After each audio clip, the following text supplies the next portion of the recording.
But I'm gonna go ahead and tell this story because y'all my fans, y'all my hawkers. So maybe y'all get a kick out of this.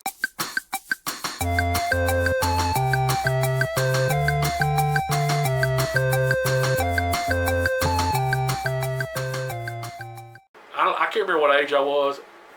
I'm gonna say 45ish maybe. No. Let's see. I remember what year. Yeah, probably around 46 or so. 47, I don't know, somewhere around there.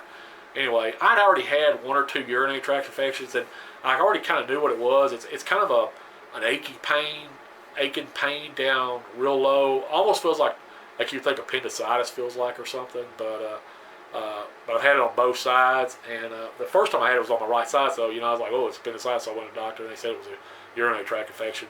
It's kind of this dull, achy kind of pain down low is when I first felt it.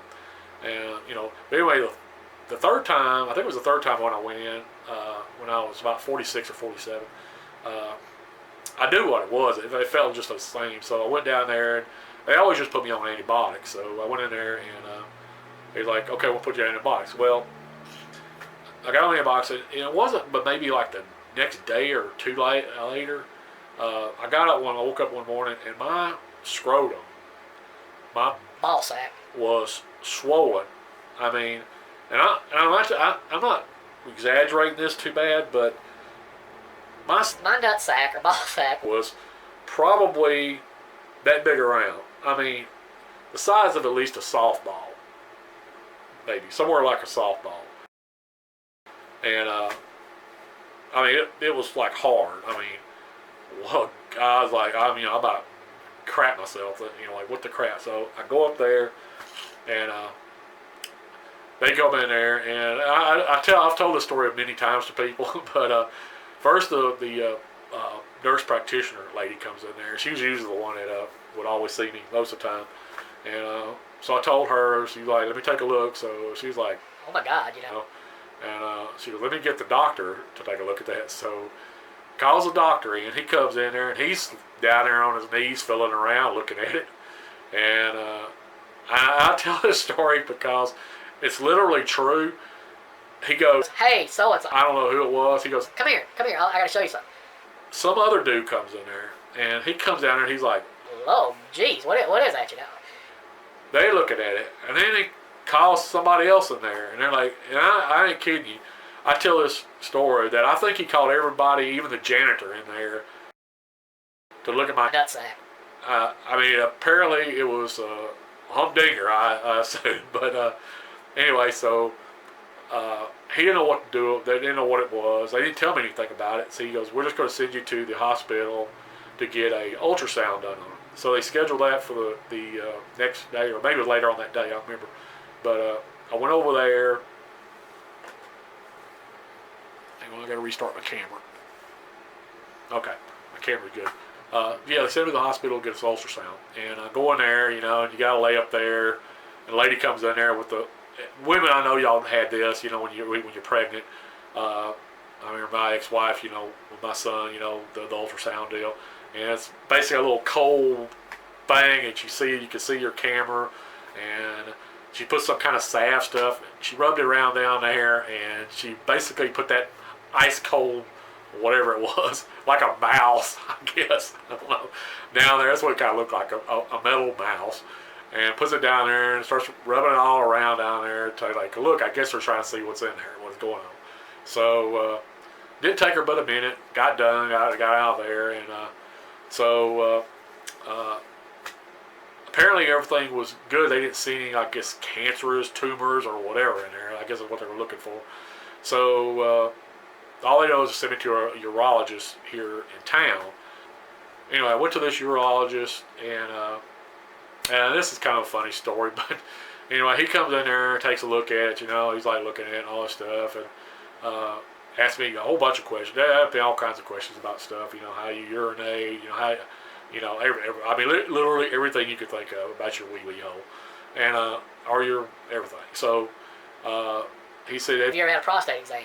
And now I've never had one. Now I was kind of thinking it might happen, but he's like, okay, I need to do a prostate exam. So he, if you've ever, I know you guys, if you've had to, you know what this is, but you know, when he said that, I started looking at his fingers. Just, I mean, I literally started looking at his fingers, and he's kind of a big guy, and he had these really big, fat, pudgy fingers, and I was like, holy crap. So anyway, he makes me bend over the table, and he puts the gloves on, he lubes up, and he starts to go in, and he's like,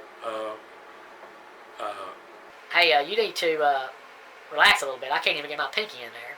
so I was like, okay. So when he said that, I kind of laughed, I guess, a little bit, and there it went.